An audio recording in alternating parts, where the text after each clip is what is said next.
Chapitre 1, p.19 à 23. Description des environs de la mercerie, du Pont-Neuf. Présentation de Madame Raquin, de Thérèse, du chat François, et de la chétivité de Camille et de leurs habitudes respectives. Chapitre 2, p.24 à 30. Raconte des événements passés. Madame Raquin est une mère étouffant Camille de soins. Il y a 16 ans de cela, le frère de Madame Raquin, le capitaine de Gand, lui apporta une petite fille venant d'Afrique, Thérèse. Thérèse, de nature forte à cause de son origine africaine, ne s'est jamais habituée à la vie dorlotée imposée par Madame Raquin. C'est pour cela qu'elle est toujours silencieuse, calme, indifférente, apathique. Chapitre 3, p.31 à 36. Raconte des événements passés. Thérèse se marie avec Camille, leur vie est toujours aussi dépourvue de sentiments. Les Raquin, alors à Vernon, s'installent à Paris, rue du Pont-Neuf. Camille trouve un emploi dans l'administration des chemins de fer d'Orléans. Chapitre 4, p.37 à 40. Raconte des événements du passé et des habitudes qui continuent au présent. Le jeudi soir, les Raquin reçoivent de la visite, Michaud, un ancien commissaire de police, son fils Olivier, un garçon de 30 ans qui travaille à la préfecture de police, Grivet, un vieil employé du chemin de fer d'Orléans. Ces soirées, où l'on joue au domino, sont très pénibles à Thérèse. Chapitre 5, p.41 à 47. Camille introduit son camarade d'enfance Laurent dans la famille Raquin. Laurent a fait de la peinture et décide de faire le portrait de Camille.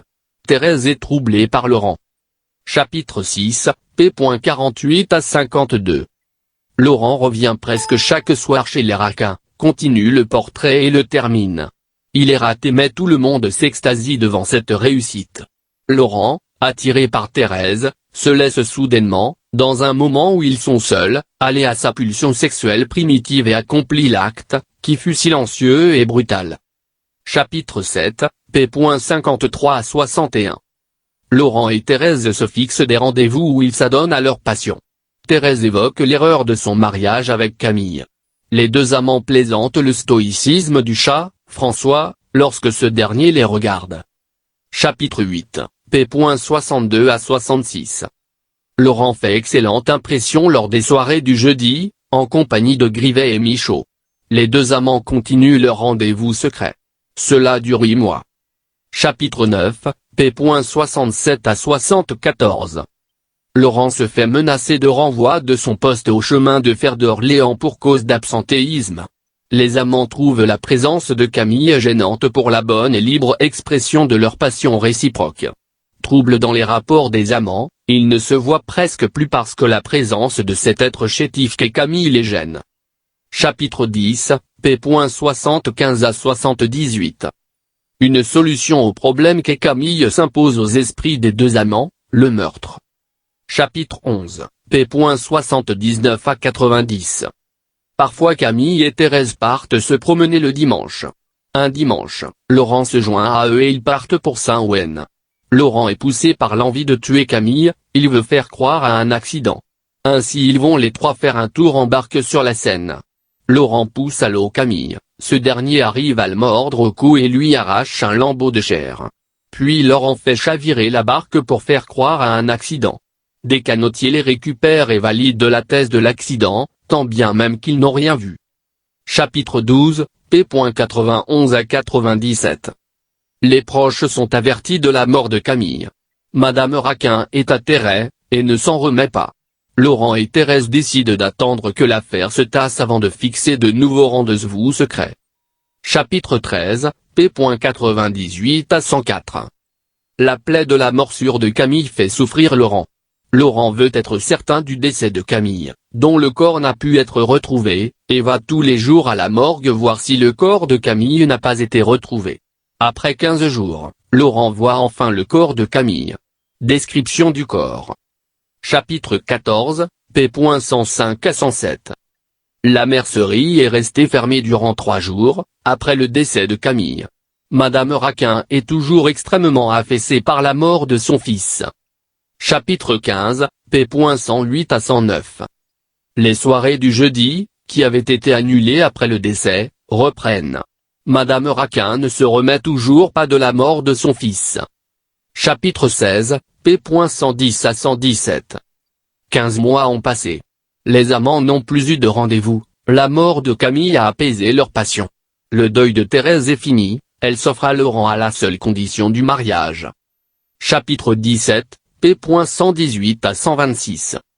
Laurent est tenté par le remords d'avoir tué Camille, il s'imagine Camille dans ses rêves, sa morsure le brûle au cou plus que jamais, il passe de nombreuses nuits d'insomnie. Thérèse est aussi sujette aux mêmes hallucinations. Chapitre 18, p. 127 à 132. Les deux amants sont plus que jamais hantés par le spectre de Camille. Ils s'imaginent que s'ils peuvent dormir ensemble, à deux ils auront la force de résister à ces hallucinations et donc s'en libéreront.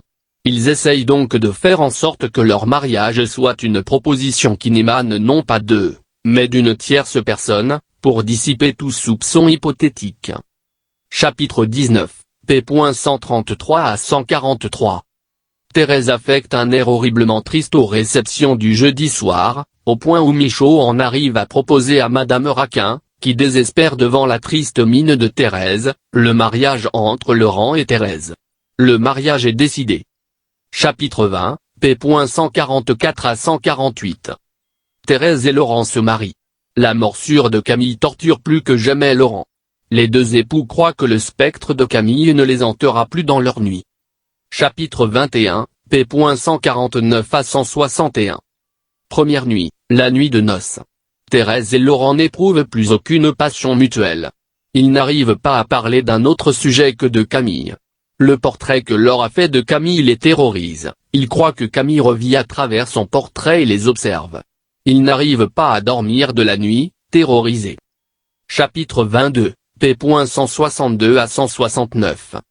Les nuits suivantes sont encore plus cruelles, la hantise de Camille s'accroît encore, les deux époux passent des nuits encore plus atroces qu'avant leur mariage. Chapitre 23, p. 170 à 173. Les époux se détestent car leur mariage n'a pas résolu l'obsession de Camille et l'a, au contraire, encore accrue. Les nuits deviennent toujours plus insupportables. Chapitre 24, p. 174 à 182. Le seul moyen pour les époux d'échapper à leur hantise est la compagnie, sous la forme des réceptions du jeudi soir, ou de s'occuper de Madame Raquin, qui croit, de même que Grivet et Michaud, au bonheur parfait de Laurent et Thérèse. Chapitre 25, p. 183 à 191. Après 4 mois. Laurent quitte son travail au chemin de fer d'Orléans et loue un atelier de peinture. Ses tableaux, des portraits, ressemblent tous à Camille. Désespoir de Laurent. Madame Raquin devient peu à peu paralytique. Chapitre 26, p. 192 à 201. Madame Raquin devient totalement paralytique, elle ne peut même plus parler. Désespoir des époux, pour qui la présence de Madame Raquin détournait leur esprit de Camille. Les deux époux, qui saillissent et se battent, se laissent aller en présence de Madame Raquin et celle-ci comprend que la mort de son fils était un meurtre prémédité par Laurent. Chapitre 27, p. 202 à 207. Un jeudi soir, Madame Raquin, au prix d'un effort suprême, veut dénoncer sur un bout de papier le meurtre de Laurent. Malheureusement elle n'arrive pas à terminer la phrase, qui donne Thérèse et Laurent ont. Grivet et Michaud interprètent la phrase de la manière suivante, Thérèse et Laurent ont bien soin de moi.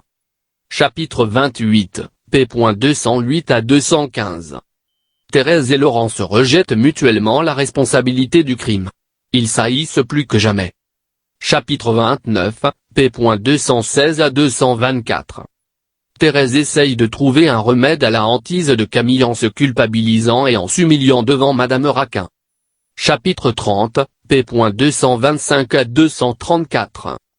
La boutique perd toute sa clientèle. Thérèse, enceinte, présente son ventre une fois que son mari l'abat, elle ne veut pas de cet enfant. Elle accouche d'un mort-né. Thérèse se met à sortir le soir. Laurent est persuadé qu'elle va les dénoncer. Chapitre 31, p. 235 à 244. Laurent espionne sa femme et comprend qu'elle se donne à d'autres hommes. Il est soulagé de savoir qu'elle ne veut pas les dénoncer. Laurent veut entamer le capital des Raquin. Il parvient à recevoir de l'argent de Thérèse, Madame Raquin, par prudence, avait fait inscrire la fortune au nom de sa fille, et menaçant de les dénoncer. Les deux époux se haïssent trop. Chacun élabore indépendamment le meurtre prémédité de l'autre. Chapitre 32, p. 245 à 249. Un jeudi soir, au moment de se coucher, les deux époux mettent leur plan criminel à exécution. Mais Laurent aperçoit le couteau dont Thérèse voulait se servir, et Thérèse a vu Laurent verser du poison dans son verre d'eau. Consternation, les époux éclatent en sanglots et se demandent comment ils ont pu en arriver là. Ils décident de se suicider en buvant le poison de Laurent. Ils tombent, foudroyés, sous le regard aigu et satisfait de Madame Raquin.